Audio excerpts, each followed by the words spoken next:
पाचन देखा जाए तो तीन ही चीज़ों का होता है। एक होता है आपका कार्बोहाइड्रेट का, एक होता है दूसरा होता है आपका प्रोटीन का, और तीसरा होता है आपका वसा का। कितने का पाचन होता है जी? तीन का पाचन होता है। पहला क्या है? कार्बोहाइड्रेट, दूसरा क्या है? प्रोटीन, तीसरा क्या है? वसा। तीन चीज़ों का ही पाचन होता है। बाकी सब सर कहाँ गए? बाकी जो होते हैं उनका अवशोषण होता है। क्या होता है? अवशोषण होता है। मतलब वो अपने अंदर क्या करता है? हाँ, अपने अंदर जो है क्या करता है? हाँ, अवशोषित करता है, ग्रहण करता है। ग्रहण करने की जो क्रिया होती है ना, तो सबसे पहले ग्रहण करने कहाँ से जाता है? मुख से ना, सबसे पहले मुख आता है। बात करेंगे कि कौन सी क्रिया के द्वारा जो है हमारा भोजन जो है किस में जाता है? पेट में जाता है। जाने के बाद से फिर से वो बाहर किस रूप में निकलता है, ठीक है, इन सब के बारे में। लेकिन हमने बताया कि पाचन तीन चीज़ों से होता है। एक है आपका कार्बोहाइड्रेट, दूसरा है प्रोटीन, और तीसरा है वसा। चलिए इसको हम लिखते हैं। लिखना नहीं है तुम लोगों को, ठीक है, हम लिखवाएंगे इसको। क्या होता है? पहला कार्बोहाइड्रेट, कार्बोहाइड्रेट, दूसरा क्या होता है? प्रोटीन, और तीसरा क्या होता है? वसा होता है। इन तीन चीज़ों का ही पाचन होता है। अब ठीक है, इन तीन चीज़ों का पाचन होता है, लेकिन इसके पाचन क्रिया में एक सहायता करता है जिसका नाम होता है एंजाइम। क्या नाम होता है? एंजाइम। अगर कोई पूछ दिया, अब हाँ उसमें अगर यदि पूछ ले आपसे, क्या पूछ ले कि बताइए एंजाइम क्या होता है? पता है एंजाइम क्या होता है? नहीं पता है, ठीक है, नहीं पता है। तो देखिए, जो कार्बोहाइड्रेट होता है, प्रोटीन होता है, वसा होता है। ऐसे तो कहा जाता है कि पाचन वह होता है जो बड़े बड़े जटिल पदार्थों को जो है सरल पदार्थों में क्या करता है? तोड़ता है। यानी कि छोटे छोटे पदार्थों में उसको क्या करता है? तोड़ता है, तभी तो उसका पाचन हो पाता है। लेकिन यहाँ पे पाचन जो है, जैसे कि कार्बोहाइड्रेट है अपना, तो कार्बोहाइड्रेट अपने से छोटी इकाई में परिवर्तित करेगा, तभी तो उसका होगा ना पाचन। जैसे कार्बोहाइड्रेट है, तो कार्बोहाइड्रेट अपनी छोटी इकाई में परिवर्तित करता है, तो उस छोटी इकाई को क्या कहा जाता है? तो उसको कहा जाता है ग्लूकोज। क्या कहा जाता है? ग्लूकोज, जिसको मोनोसेकेराइड भी हम लोग बोलते हैं। क्या बोलते हैं इसे? मोनोसेकेराइड। और ये किसकी सहायता से होता है? सर, एंजाइम की सहायता से होता है। किसकी सहायता से होता है? एंजाइम की सहायता से। यानी कि कार्बोहाइड्रेट अपने से छोटे इकाई के रूप में परिवर्तित करता है, जिसका नाम क्या है? ग्लूकोज है। कार्बोहाइड्रेट अपने से छोटे इकाई किस में परिवर्तित करेगा? ग्लूकोज में। वैसे ही प्रोटीन होता है, ये प्रोटीन अपने से छोटे पदार्थों में, छोटे इकाइयों में परिवर्तित करता है, जिसका नाम है आपका अमीनो अम्ल। क्या नाम है इसका? अमीनो अम्ल। तो ये अमीनो अम्ल में इसको क्या करता है? तोड़ता है। किसकी सहायता से? एंजाइम की सहायता से। किसकी सहायता से तोड़ता है?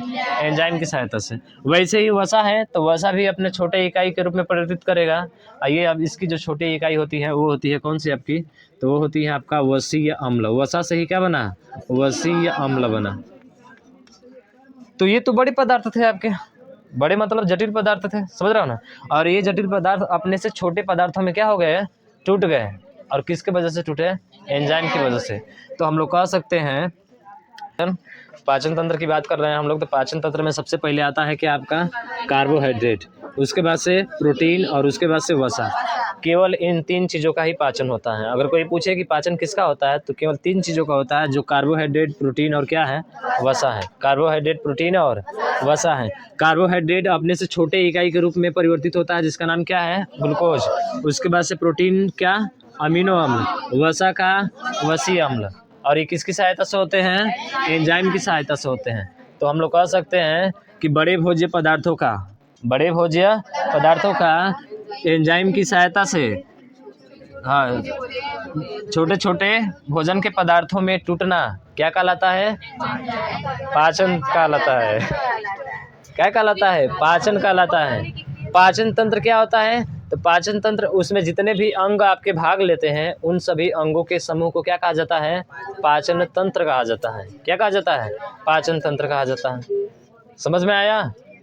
हाँ, नहीं, कौन है? नहीं समझ में आया? एक बार और देखो, कहाँ है मिटाने वाला? कहाँ है मिटाने वाला? दो तो थोड़ा अच्छा है, समझ में नहीं आया है, रुकिए।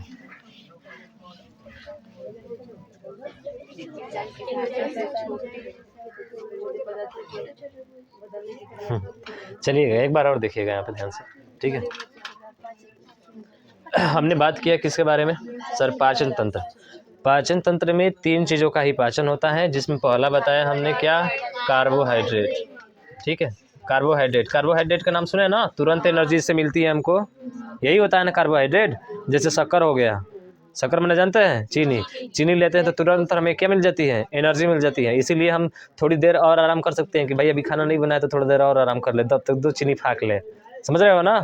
हाँ, अगर यदि रस पी लेंगे 1 गिलास, अगर रस पी लेते हैं तो रस पीने के बाद से आपको बहुत देर तक आराम मिलती है, एक एनर्जी मिल जाती है, तुरंत एनर्जी मिलती है, समझ रहे हैं ना।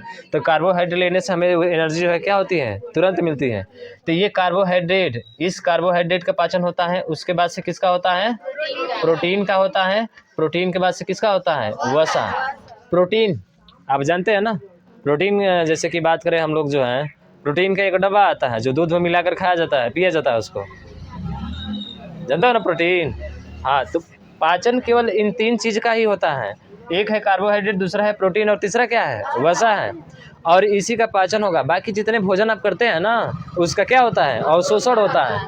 तो अब ये कार्बोहाइड्रेट अपने से छोटे पदार्थ में तोड़ेगा इसको, तो तोड़ने के लिए एक होता है जिसका नाम क्या होता है, एंजाइम। यानी कि इस कार्बोहाइड्रेट का जो छोटा रूप परिवर्तित करता है वो होता है कौन सा आपका, ग्लूकोज, जिसको क्या बोलते हैं, मोनोसेकेराइड। तो ग्लूकोज होता है, ये ग्लूकोज क्या करता है, यानी कार्बोहाइड्रेट को एंजाइम की सहायता से इसको छोटे पदार्थों के रूप में क्या कर देता है, तोड़ देता है। कोई भी चीज़ जब हम लोग भोजन करते हैं तो पहले तो उसको छोटे छोटे पदार्थों में तोड़ते हैं कि नहीं तोड़ते हैं, तो उसमें भी आपका एंजाइम पाया जाता है, जिसको लार बोलते हैं, लार, दांत, और उसके बाद से जीभ, मुख में ही होता है ना, यही से ना हम लोग क्रिया करते हैं, मतलब उसको चबाते हैं अच्छे तरीके से, लार उसमें रहता है आपका, समझ रहे हो ना। चबाने के बाद से तब जाके वो जो है आपके ग्रसनी में जाता है, ग्रसनी के बाद से आपके ग्रास नाल में जाता है, ग्रास नाल के बाद से आपके अमाशय में जाता है, अमाशय के बाद से आपका जो है छोटी आंत, बड़ी आंत, फिर ऐसे करके लास्ट में चलकर जो है गुदा से वो बाहर निकल जाता है। ये सब बताएंगे, डायग्राम में भी बनाएंगे, ठीक है। तो ध्यान रखिएगा, कार्बोहाइड्रेट का छोटा रूप क्या होगा, ग्लूकोज होगा। वैसे ही प्रोटीन का छोटा रूप क्या होगा, अमीनो अम्ल होगा, अमीनो अम्ल। अम्ल जानते हैं, नीले को क्या कर देता है, लाल कर देता है। और वसा का छोटा रूप क्या होगा, वसीय अम्ल होगा, वसीय अम्ल होगा।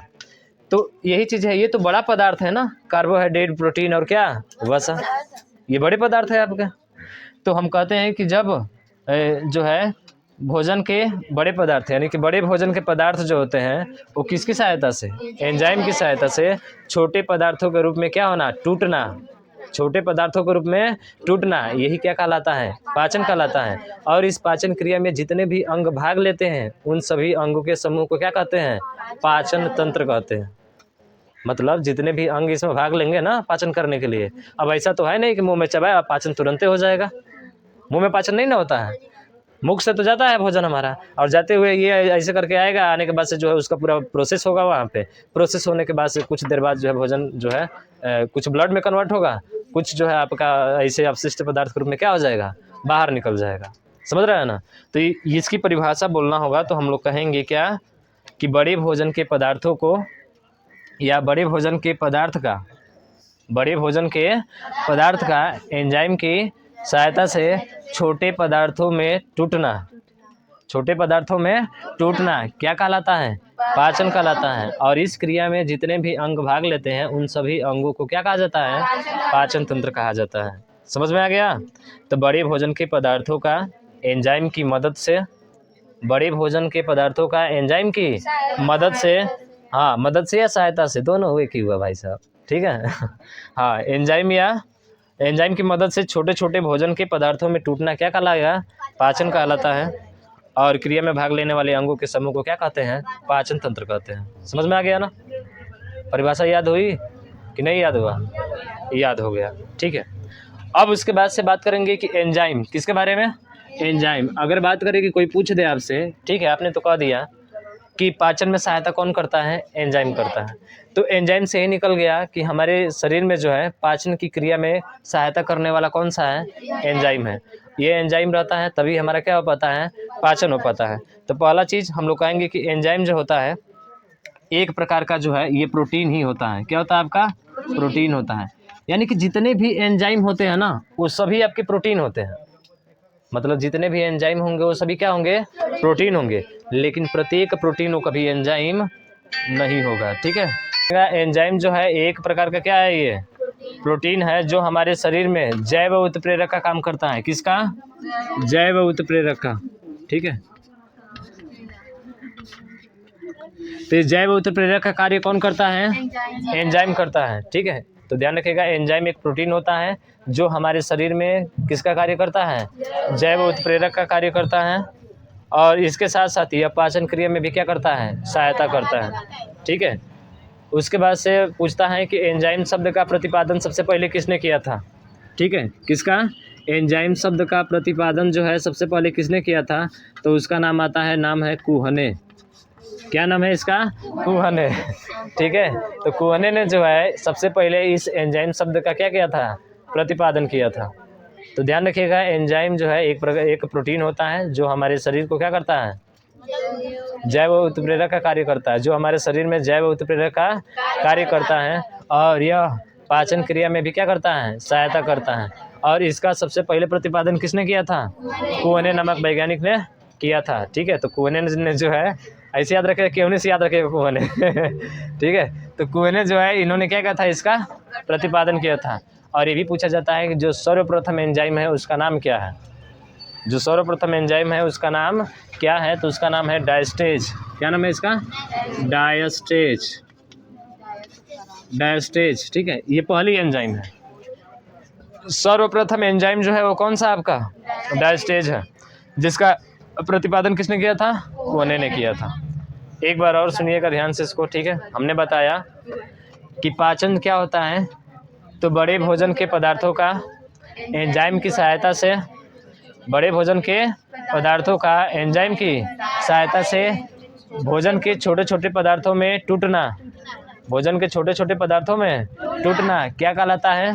पाचन कहलाता है। और इस पाचन क्रिया में जितने भी अंग भाग लेते हैं उन सभी अंगों के समूह को क्या कहा जाता है? पाचन तंत्र कहा जाता है। क्या कहा जाता है? पाचन तंत्र कहा जाता है।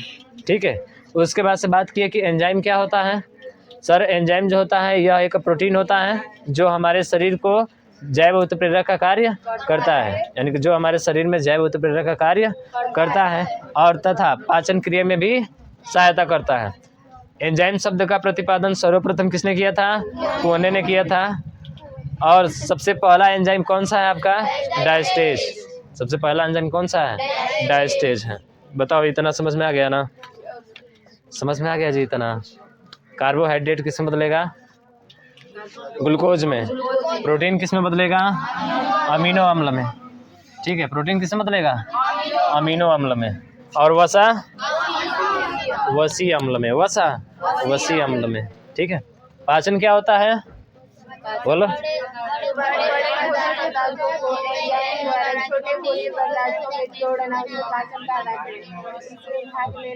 हाँ, ठीक है, बोले पाचन क्या होता है? बड़े भोज्य पदार्थों का एंजाइम की सहायता से, हाँ, छोटे छोटे भोजन के पदार्थों में टूटना क्या कहलाता है? पाचन कहलाता है। बोल सकते हो, कोई दिक्कत नहीं है। हाँ, बोल सकते हैं। ठीक है, टूटना सही रहेगा ना? हाँ, टूटना सही रहेगा। चलिए, तो एक बार और सुनिएगा ठीक से। हमने कहा कि पाचन 3 चीज़ों का होता है, एक कार्बोहाइड्रेट, प्रोटीन और वसा। कार्बोहाइड्रेट जो अपने से छोटे रूप में परिवर्तित होता है जिसका नाम है ग्लूकोज। प्रोटीन अमीनो अम्ल, प्रोटीन अमीनो अम्ल, और वसा वसी अम्ल। तो यहाँ से ये किसकी सहायता से टूटता है? एंजाइम की सहायता से टूटता है। इसीलिए इसकी परिभाषा बनती है कि भोजन के बड़े पदार्थों का, भोजन के बड़े पदार्थों का एंजाइम की सहायता से भोजन के छोटे छोटे पदार्थों में टूटना ही क्या कहलाता है? पाचन कहलाता है। और पाचन क्रिया में जितने भी अंग भाग लेते हैं उन सभी अंगों के समूह को क्या कहा जाता है? पाचन तंत्र कहा जाता है। उसके बाद से बात की एंजाइम। एंजाइम क्या होता है? सर, एंजाइम जो होता है यह एक प्रोटीन होता है जो हमारे शरीर में जैव उत्प्रेरक का कार्य करता है और पाचन क्रिया में भी सहायता करता है। एंजाइम शब्द का प्रतिपादन सर्वप्रथम कुहने ने किया था और सबसे पहला एंजाइम जो था वो आपका था डायस्टेज। क्या था? डायस्टेज। पहला एंजाइम का नाम क्या है? डायस्टेज है। याद हो गया इतना? हो गया ना? अब देखिए, इसके आगे बात करेंगे हम लोग। ठीक है, इसके आगे बात करेंगे चित्र के माध्यम से कि भोजन पहले कहाँ जाएगा। किधर से होते हुए ये पूरा प्रोसेस आगे की तरफ चलेगा, ठीक है। तो उसका फिगर बनाने की कोशिश कर रहे हैं, थोड़ा सा ध्यान से देखिएगा केवल, ठीक है, ध्यान से आप देखिएगा ध्यान से। अब क्या करना है यहाँ से, सर यहाँ से देखिए, यहाँ से आपको इसके बीच में लेकर आना है, यहाँ से इसके बीच में देखिए ऐसे करके, और इस तरह से। अच्छा चलिए पहले यहाँ लेकर आइए, पहले यहाँ पे लेकर आइए, लेकर आ गए। एक मिनट रुकिएगा, थोड़ा सा गड़बड़ हो गया, गड़बड़ हो गया थोड़ा सा। इसको जानते हो कहाँ लाना था, इसको देखो यहाँ पे लेकर आना था, थोड़ा सा इसको गड़बड़, यहाँ पे थोड़ा सा हटा देना चाहिए था, इससे बाहर, यहाँ पे, ठीक है। हाँ यहाँ पे करना है,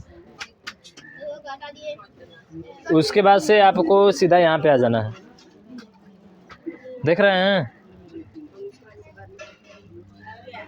उसके बाद से इसको भी लेकर आइए एकदम उसी तरह से, एक चला गया तो दूसरा भी आ जाएगा आसानी से।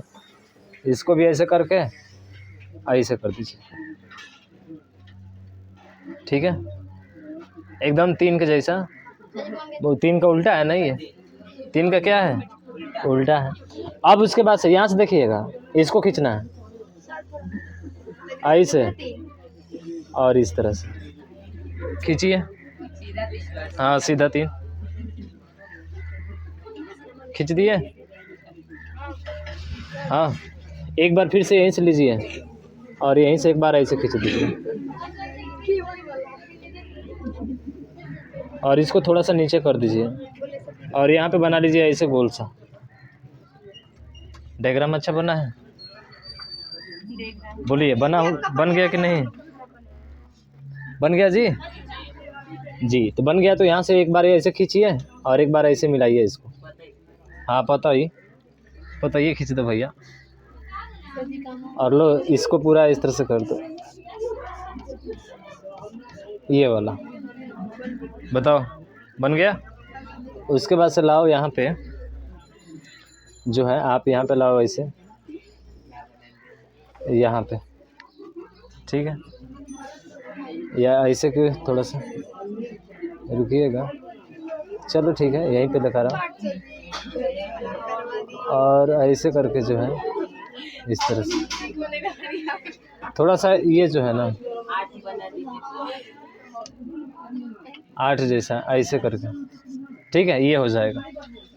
बस इतना ही चीज़ आपको बनाना था, ठीक है, हो गया। अब नाम लिखा जाए ना, ये क्या होता है, मुख गुहा, ये क्या होता है, ग्रसनी, और उसके बाद से ग्रासनाल, और उसके बाद से अमास है, और उसके बाद से अग्नास है, अग्नास है, उसके बाद से बड़ी आँख, और ये क्या होती है, ये होती है छोटी आँख, बड़ी आँख छोटी आँख, ठीक है। और उसके बाद से इसके मध्य में यहाँ पे होता है छोटा सा अपेंडिक्स, अपेंडिक्स, ये क्रम याद रखना है। और उसके बाद से यहाँ क्या होता है, इसको क्या बोलते हैं, लीवर, या इसी को नाम क्या देते हैं, यकृत, या इसी को नाम क्या देते हैं, जिगर, मेरे जिगर का टुकड़ा। लीवर का दिन क्या कहलाता है, हिपेटोलॉजी है, ठीक है। चलिए अच्छा बना लीजिए फिगर तो बना ही लिया है, नाम लिखना है अब। हाँ ये इसको बोलते हैं गुर्दा, ये क्या होता है, छिद्र, गुद्दा है जी, मत गुद्दा है, गुद्दा है, एनस बोलते हैं इसको, इंग्लिश में क्या बोलते हैं, एनस, ठीक है, गुद्दा या छिद्र, अपेंडिक्स, ठीक है, हो गया पूरा। ऐसे लिख दे रही तो हम लोग बड़ी ही लिख देंगे। अच्छा बड़ी ही, अच्छा ये भी बात सही है बोल रहे हैं, बड़ी आंत और छोटी आंत, ठीक है।